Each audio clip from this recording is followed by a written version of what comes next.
menyentuh tiang baru dicat, dan menyentuh sepatu.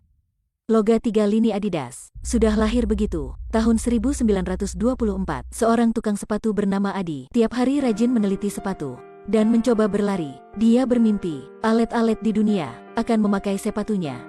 Dia juga ada seorang kakak bernama Rudi, sebagai pebisnis pandai, tapi sekarang sudah menganggur. Dia menemui adik, ingin kerja sama Adi. Mulai merintis adalah hal keperluan. Kamu buat, aku jual. Kerjasama, karir kembang, dan begitu, sepatu Adidas sudah lahir. Waktu itu, banyak pabrik sepatu ditutupi. Bank menolak biar mereka pinjam uang. Si manajer berpikir tak ada siapa ingin berolahraga dan ingin beli sepatu olahraga. Lagi pula tidak berkualitas. Baru merintis sudah dicegah. Rudi menenangkan adik. Kalau gitu kita melangkah demi langkah. Hari besok, Rudi membawa mobil penuh sepatu. Orang pakainya di stadium sangat puas. Rudi pasti adalah jenius konsumsi. Hanya dalam satu hari, semua sepatu sudah dijual. Hanya beberapa hari dia menjual 273 pasang. Ada sedikit uang modal. Rudi merekrut. Pabrik sepatu semakin diluaskan, mulai memproduk banyak sepatu. Tapi Adi tidak puas dengan rangkaian sepatu pertama. Solnya terlalu keras dan memutuskan buat lagi. Untuk mencoba, Adi tidak ragu pakai ban Mercedes-Benz dari kakaknya. Tapi ketika rangkaian sepatu lahir, sudah dikembalikan karena tidak berkualitas. Kakak sangat marah dan menyuruh Adi membuat model lama.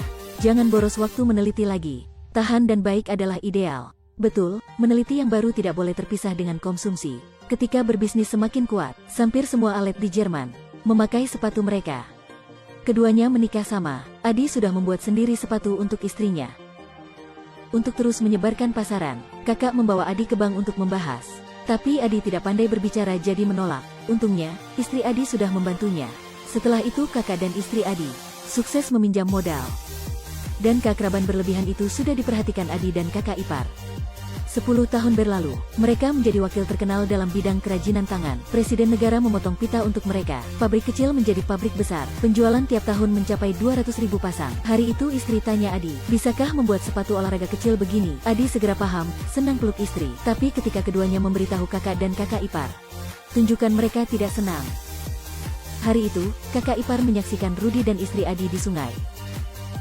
Hal ini membuat kakak ipar berpikir banyak. Kakak ipar ketemu istri Adi, mengingatkannya, rahasia itu dia sudah tahu. Istri Adi merasa konyol, kakak ipar lagi pikir apa sih? Dan membuangkan orang lain dosa. Karena terlalu marah, kakak ipar memutuskan memisahkan kedua saudara. Berkata makna tersembunyi dengan Rudi. Katanya, semuanya panggil sepatu Adi. Sebagai semua kesuksesan dari dirinya sendiri, mengingatkan Rudi bahwa istri suami Adi akan menempati perusahaan ini. Sampai situ kamu akan hilang. Rudi awalnya tidak peduli, tapi ketika banyak dikatakan dia juga reaksi. Akhirnya konflik terjadi. Rudi ingin naik penjualan, ingin menurun harga. Adik ipar tidak ingin, dan ingin lebih mahal daripada produk lain. Adi juga setujui dengan istri. Hal ini memarahi Rudi. Dia berpikir istri suami Adi upaya mengusirnya.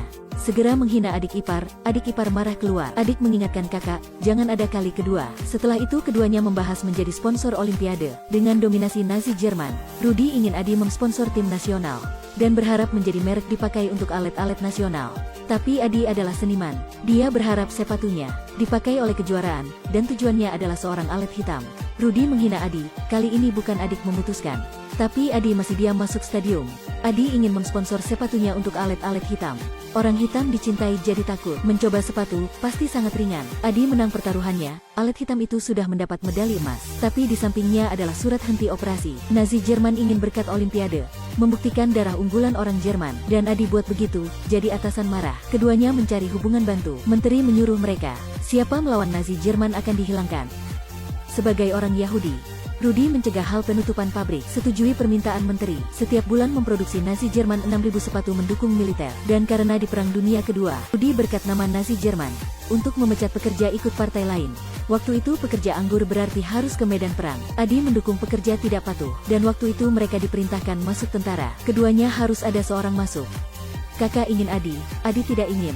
Karena tentara ingin Adi terus buat sepatu, waktu itu kakak paham. Artinya Adi tidak bisa diganti. Dan kakak diganti juga biasa, Adi jawab. Buat sepatu lebih penting dengan jual sepatu. Begitu, Rudi naik truk Nazi Jerman, bersiap ke medan perang. Setelah Rudi pergi, kehidupan Adi juga tidak lebih nyaman. Pabrik digunakan sebagai pabrik roket. Adi semakin jauhkan mimpinya. Hanya ketika berlari dengan sepatu tercintai, Dia baru menyadarkan mimpi masih ada. Lihat gunung seberang. Mungkin kakak sedang di sana. Tahun 1945, perang berakhir. Rudy kembali setelah gagal. Tentara sekutu juga menempati kota dan menghancurkan pabrik. Adi segera menjelaskan inilah pabrik sepatu. Mereka dipaksa. Bisa membuktikan. Adi mengajak perwira masuk pabrik, menunjuk setiap alat membuat sepatu. Juga ada bom sudah ledak di sudut. Tapi istrinya pintar, keluarkan foto alat hitam pakai sepatu Adi. Meskipun tempat ini tidak dihancurkan, masih bisa menyelamatkan. Tapi Rudy ditangkap dan ditanya seperti pidana perang. Si perwira seseorang di sekitar melaporkannya adalah anggota Nazi Jerman. Rudy tanya siapa, perwira menunjuk. Rudy tahu itulah adik bajingannya. Jadi, dia membuangkan Adi pidana. Katanya Adi adalah anggota Nazi Jerman, aku dari medan perang, dia membuka pabrik roket. Dia bahkan berkata alat hitam disponsor Adi.